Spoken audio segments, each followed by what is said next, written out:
So one of the main questions that people have regarding investing for your kids is, what account should I use? What account should I start with?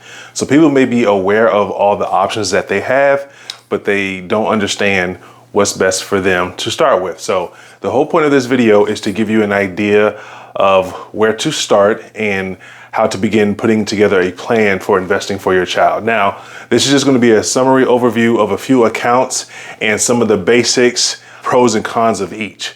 So let's get into it. So for this video, I'm going to go over 3 accounts: the Roth IRA, the Custodial Account, or UTMA, Universal Transfer Management Account, and the 529 Education Account. And the topics that I'll be covering are taxes, which accounts are tax advantage, which aren't, ownership restrictions, transfer restrictions and benefits, FAFSA or financial aid, implications, and contributions. How much can you put into these accounts each year for your child?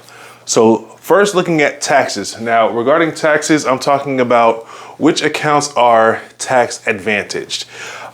They all have some type of tax implications to them, so let's look into it. With the Roth, we know that you put in money to a Roth after it's taxed, and that money grows tax-free as long as the money stays in the account. So with the Roth, it's a tax advantage account, so we put a check mark there. So with a Roth, we know that it has to be earned income. You can't have contributions or gifts given to a child and that money goes into a Roth. The money has to be from income that they earn. We also have a custodial account, the UTMA. This does not have the same type of tax advantages that a Roth or a 529 has. There are some benefits, but the money in a custodial account does not grow tax-free. So we have a check for 529. We know that money goes in after federal tax. You might have a state tax credit for that contribution, but money goes in after taxes and it grows tax-free while it's in the account. So we have a check mark for a Roth and 529 for taxes. Now, ownership. Now with these accounts, some of these accounts you have to transfer ownership to the child when they turn the age of majority. In most states, that's going to be age 18 to 25, depending on your state. So with a Roth, when they turn 18, the money transfers to them as a parent or a custodian. You don't have any flexibility there. The money is going to end up in their possession. Same with the custodial account. When they turn 18 to 25, the age of majority, they take ownership of the funds in that account. So to some parents, this may be a negative because you don't want your child to blow the money, or you want money to kind of sit there. Like, if you put money into a Roth, it's a retirement account. There are other uses for it, but it's a retirement account. So the best benefits for it is used for retirement. That's how that account is designed. You may put money there, but you don't want your child to blow it. So you're just going to have to train them and teach them the proper things to do with the money. Let it sit, or they can continue to contribute to it.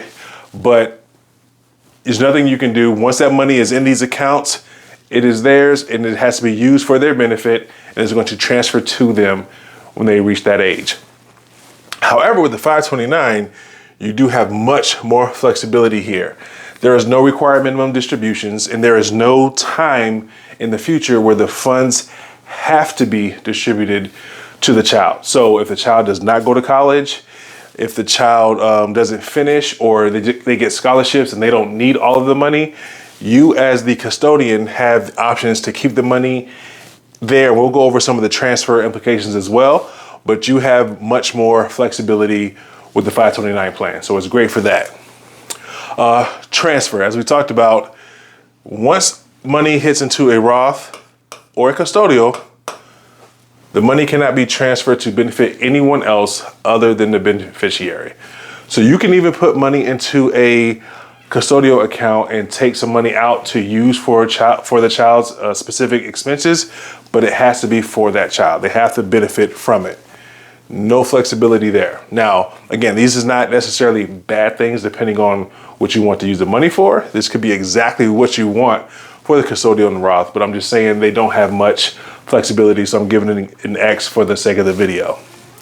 For 529, when it comes to transfers, again, you have so many more transfer opportunities. 529 can be transferred to a cousin, a nephew, a niece, mother, father, stepmother, stepfather, brother, sister, and their spouses, even a first cousin. However, the only restriction when it comes to a spouse is that you can't transfer the funds to the spouse of a first cousin, but you can't transfer the 529 benefits to a first cousin. So there are many more benefits when it comes to ownership and transferring the 529 plan to another beneficiary. So if you're concerned with that, what if they don't need all the funds or choose not to use the funds for education?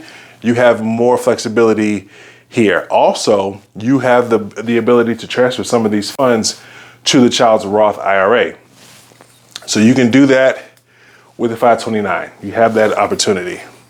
With financial aid, so with a Roth and an UTMA, 20% of the funds in the financial aid account, 20% of the funds in a Roth or UTMA will count against the child as far as getting any type of need-based scholarship. So if the child earns a scholarship or some type of grant and it's need-based, when you fill out that FAFSA, 20% of what's in a Roth or in a custodial account is going to count as a family contribution towards the education. So there could be some thresholds that you're hitting that could cause you to lose some scholarships.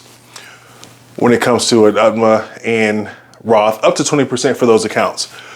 The 529 plan, 5.64%. So you have much more benefit of the funds sitting in a 529 plan for that purpose of financial aid. Now, what this means is if you have $10,000 in the account and you have to report that $10,000 for financial aid purposes, only $564 is going to work against the child as far as need-based scholarships versus $2,000 if it's $10,000 in a Roth or custodial account. So that's something to know, and you can kind of plan for leading up to that point of getting into college. So again, 529 has much more flexibility or benefit as far as financial aid is concerned, which makes sense because it's a college savings account. So contributions, let's go over the differences between how much you can contribute to each one of these plans. So with Roth right now for 2024, it is $7,000 limit annually contributions to a Roth account. So as of today, as of 2024, that's the limit. In years forward, as inflation goes up, the IRS will continue to adjust that. Right now, we're at $7,000 a year that the child earns, because remember, the Roth has to be contributions from earned income. $7,000 that the child earns can be contributed to a Roth IRA. Now remember, you can contribute funds from a 529 to a Roth, but you're limited to $7,000 a year of those contributions. So that's the only way you can put money into a Roth IRA that the child did not earn if it's in a 529 plan and you are transferring those funds over. So when it comes to a custodial account and a 529 account, you do have some similarities in the contribution limits. Now, basically, it is the gift tax threshold. So with gift tax, if you give money to someone, anything over $18,000, you as the gifter, you are responsible for taxes for anything over $18,000 when it comes to the gift tax. So when it comes to these accounts, especially the 529 account, the whole point is to use it for tax advantages. So people limit their contributions typically to $18,000 or less, or whatever that threshold is. It just moved to $18,000 this year. So I can give my child $18,000 without incurring any type of gift tax. Same with the 529. Now, when it comes to donations, the IRS gives married couples a little bit of a benefit. So here we have $18,000, but the rule is per donor, per beneficiary. And married couples count as two separate donors. So me and my wife, we have one child, we can give our child $18,000 apiece. And give that child up to $36,000 without incurring that gift tax exclusion. So we'll still be under the threshold or right at the threshold at $36,000 per year. So So that's a benefit that you have with the custodial and the 529 account.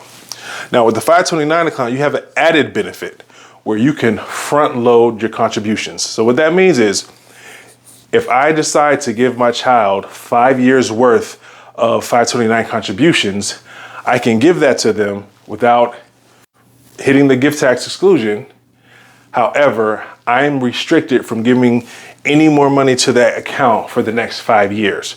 So you'll see parents do this when their kid is in high school and getting ready to go to college. They might start to front load some of their contributions so the money is in there and growing tax-free so they can distribute that during their college year. So it's kind of a where you can kind of catch up on some contributions as well. So 5 years with a married couple, that could be up to $180,000 in 1 year, as long as there's no other contributions to the account for the next 5 years. If there are more contributions, you can put in more, but you just have to pay the gift tax on the amounts that you're giving beyond any of these amounts, especially that 180 for the next 5 years. So those are the different contribution limits and restrictions that you have when it comes to these 3 accounts.